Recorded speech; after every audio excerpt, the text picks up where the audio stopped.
Hi, welcome to Canada CPA Online Academy, sharing the wisdom. Welcome back to the Canadian Auditing Standard Series. Today we are going to discuss CAS 210, agreeing to the terms of audit engagement. So all these 200 standards are a part of pre-engagement to the audit.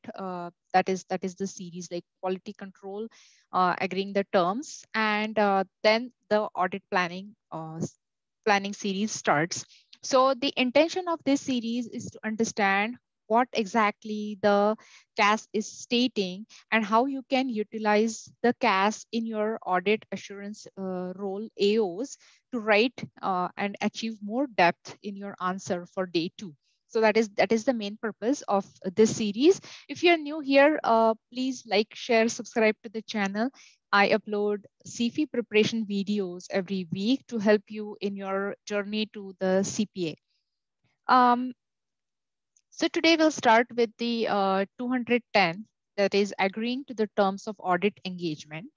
Now, as a standard, uh, it's unique. E- Same for all the standards. It starts with the objective, scope, definition, requirements. So we'll jump to the scope of this standard. So this is an agreement between two parties. Whenever you are conducting an audit for a client, your ultimate opinion is ultimate aim is to express an opinion for that audit for that entity.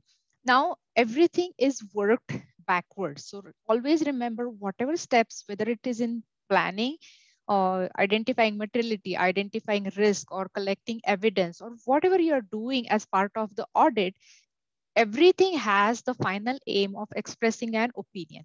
Are you able to give a fully non-qualified opinion, like a reasonable assurance for that entity or not? So what you're trying to do here is you're trying to understand and make the expectations clear with the two parties, with the management, because this is an agreement between two parties. So you're making it clear what is your role and responsibility and what you expect from the management. That is what the purpose of this engagement letter and of this CAS is.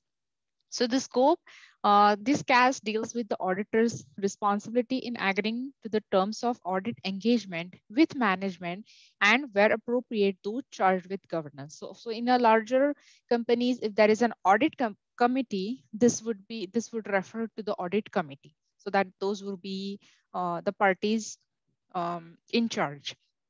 Um, Now, moving on, there are some definitions. Moving on to the requirements. So in the requirement section, they have stated some preconditions of an audit, and these preconditions states the requirement on both the parties. Okay, so from an auditor perspective, so from your side, what is required is determine whether the financial reporting framework to be applied in the preparation of the financial statement is acceptable. Now, what is a financial reporting framework and why it is important? Now, usually, uh, like you will have to consider whether the reporting framework is in, it could be IFRS, or for CCPCs, it would be ASPE. But sometimes maybe they have a US division, maybe they have some global divisions, and they have a different standards, different and like different framework that is applied. So you need to understand what you are comfortable with. Do you have the experience to work with those standards, and what would be the impact? Because say for IFRS, some standards are different from ASPE. So the amounts that you will calculate for certain provisions, certain accruals, certain standards would be different between IFRS and ASPE. So you need to understand what exactly the financial statement framework is, and because that is also going to have your impact on on the further planning of materiality, risk, and all in together expressing the final opinion. So you need to ascertain, so it is your responsibility to understand what is the financial reporting framework. Now, what is the responsibility of the management is that it is broken out into three different types. So obtain agreement of the management that it acknowledges and understands its responsibility. It is very important that they know that this is their responsibility, and that is why it is specifically stated in an engagement letter that this is the responsibility of the management. Now, what is that responsibility? First is that preparation of financial statement in accordance with the financial reporting framework. Now, why this is important to state? Because if as a CPA you are preparing the accounts of that company, then you can't review that as an audit engagement, because then there is the self review threat that you are reviewing your own work. So that should not be allowed. That is not allowed. So the preparation of the financial statement is the responsibility of the management. Then second important part is the internal control, setting up all the processes, setting up all the controls. That is also the requirement of the management. That auditor is just going to review the financial statements that are presented and going to express the opinion. They're not here for the internal audit as such. So they're not suggesting the weaknesses in the processes and things like that. Obviously, they will consider the review of the internal controls in the risk assessment, but they're not here as an internal auditor to suggest the improvements in the control. So there is a difference. Remember that. So that is the second responsibility of the management. And next is access to the information, which management should be aware that there should be clear and full access of all, because that access leads to the evidence, right?